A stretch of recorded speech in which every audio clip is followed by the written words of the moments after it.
서울 북특구와 비교해보면 교수님이 발언을 할 때마다 박수가 나오네요. 그만큼 광주 시민들이 조 교수님을 그리워하고 있었다, 이렇게 생각이 드네요. 맞습니까? 그렇구나.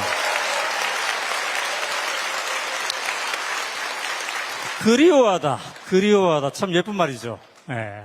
그리워하다 생각하니까 김대중 대통령이 그리워지네요. 네, 그리워집니다. 간디의 얘기를 하다 보니까 또 그리워지네요. 비슷하죠. 김대중 전 대통령께서는 그런 얘기를 했죠. 행동하지 않는 양심은 악의 편이다. 담벼락에라도 대고 욕이라도 해라. 이런 말씀을 주신 게 또 김대중 전 대통령이신데, 소로의 불복종, 로크의 저항권, 간디의 이 이야기 다 연관이 되는 것 같습니다. 네, 그런 지금 얘기했던 법고전의 동서양의 그 사상가들의 얘기를 한국식으로 표현한 사람이 누굴까? 그러면 저는 김대중 대통령이라고 생각을 합니다. 지금 오 대표께서 이제 표현하셨던 말 같은 경우는 행동하는 양심이란 것은 대상자가 있지 않겠습니까?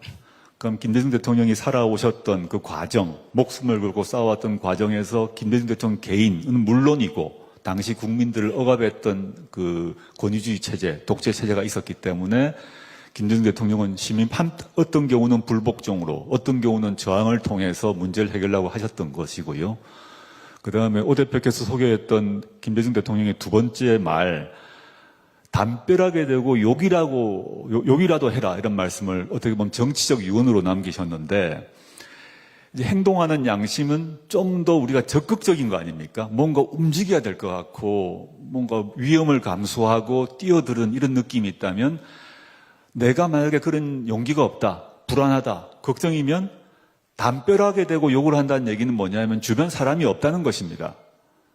내가 좀 두렵다 하더라도, 겁이 나서 내가 사람들한테는 그런 얘기를 못하고 시위를 못한다고 하더라도 자기 방에서 자기 방을 보고라도, 또는 그냥 조용한 골목에서 담벼락을 보고라도 외치라고 김대중 대통령이 얘기를 하셨어요.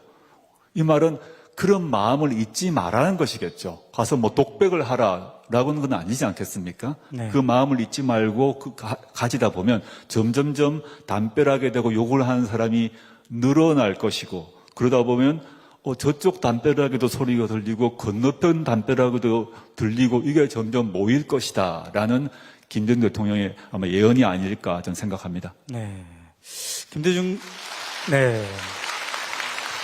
저는 김대중 전 대통령의 이 말씀을 되게 소중하게 느껴지는 게, 저희가 오늘 여기 내려온다고 하니까, 막 사전 질문도 받아보고 그러지 않았습니까? 그런데 그런 곳에 무기력을 느낍니다. 답답함을 느낍니다. 뭐라도 내가 해야 되겠는데 무엇을 해야 될지 모르겠습니다. 이런 분들이 참 많았거든요. 근데 담벼락에다 대고 욕이라도 해라, 이 이야기는 우리의 실천의 강도, 방향이 우리 저마다의 사정에 따라서 매우 다양할 수 있다, 이런 거를 얘기해 주는 것 같아요. 저는 이제 우리 또 다른 독자들과 만나서 우리 같이 꿈틀거리자 그러는데, 꿈틀, 아까 그 영상에도 꿈틀꿈틀 그랬잖아요.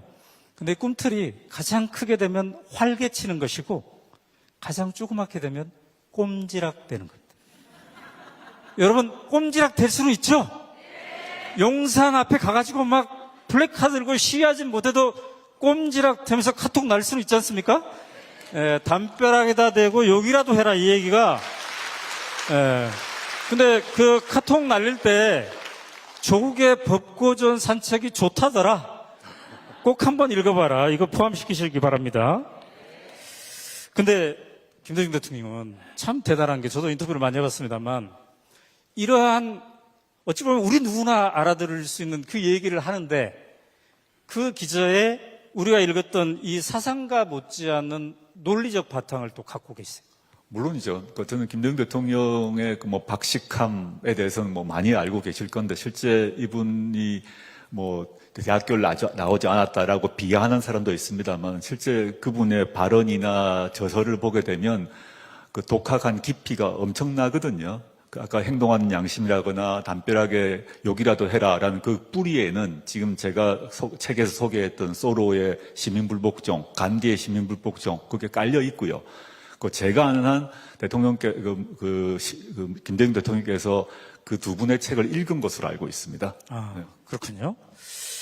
자, 저는 김대중 전 대통령을 야당 총재 시절 때부터 한 5번 정도 인터뷰를 해본 것 같아요. 현직 대통령 때도 해보고. 아이고. 근데 기자로서 인터뷰를 하면 이 존경심과 경외감이 한편으로 있었는데 또 한편으로는 마음이 편안한 게 있었습니다. 왜냐하면 녹음한 거를 그대로 풀면 문장이 되기 때문에. 근데 그 전 대통령 김영삼 대통령은 풀어도 문장이 안 됐어요. 그래서 기자들이 굉장히 애를 먹었던 말을 이렇게 만들어주기 위해서 요즘 대통령도 그러한 성향이 좀 있는 것 같아요. 이게 뭔 말인지 잘 몰라서 기자들을 애태우게 하고 막 해석을 하게 되고 번역가가 필요하게 되고 69시간 했다가 또 안 했다가 막 하고. 자, 그런데 말이죠.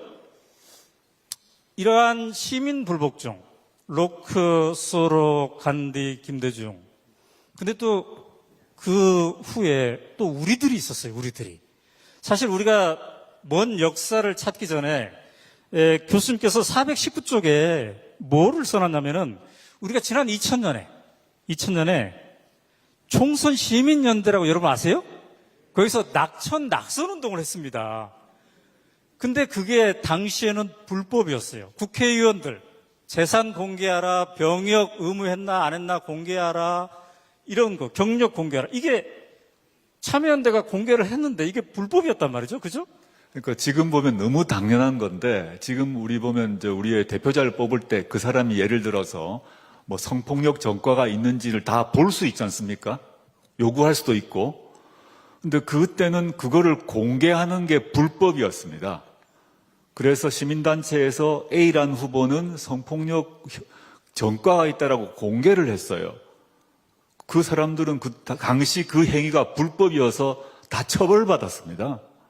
지금 약간 황당하실 건데 아까 그래서 소로가 얘기했던 법에 대한 존경보다 정의에 대한 존경이 더 중요하다라고 말했던 것이 그 사건에도 드러납니다.